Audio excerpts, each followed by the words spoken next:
ஒரு இயந்திரத்தினுடைய விலை 18,000. அது ஆண்டுக்கு 16.2/3% வீதம் தேய்மானம் அடைகிறது. 2 ஆண்டுகளுக்கு பிறகு அதனுடைய மதிப்பு என்ன? இங்க சதவிகிதத்தை பார்த்தீங்க அப்படின்னா கலப்பு பின்னத்தில் கொடுத்துருக்காங்க. நாம் கலப்பு பின்னத்தை முதல்ல பின்னத்துக்கு மாற்றிக்கணும். ஸோ இதை குறுக்கு பெருக்கல் பண்ணிக்கலாம்.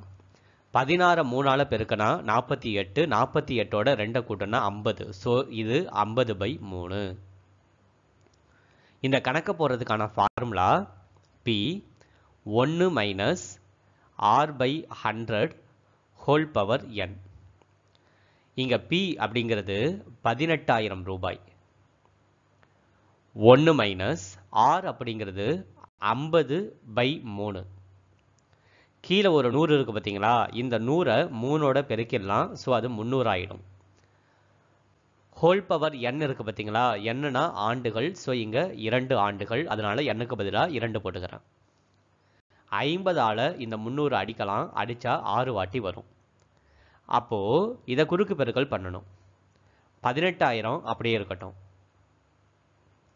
6ஆல் 1 பெருக்கினா 6, அதுலேருந்து 1 கழிச்சிட்டா 5. ஸோ 5/6. மேலே ஸ்கொயர் இருக்கிறதுனால இந்த 5/6 நான் 2 வாட்டி எழுதிக்கிறேன். 6ஆல் 18 அடிக்கிறேன். 6 3 18, மீதி உள்ள 0லாம் அப்படியே இருக்கும். 6ஆல் 30 அடிக்கிறேன். 5 6 30, மீதி உள்ள 0லாம் அப்படியே தான் இருக்கும்.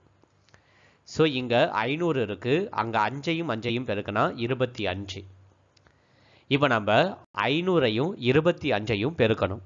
பெருக்கினா நமக்கு கிடைக்கக்கூடியது 12,500.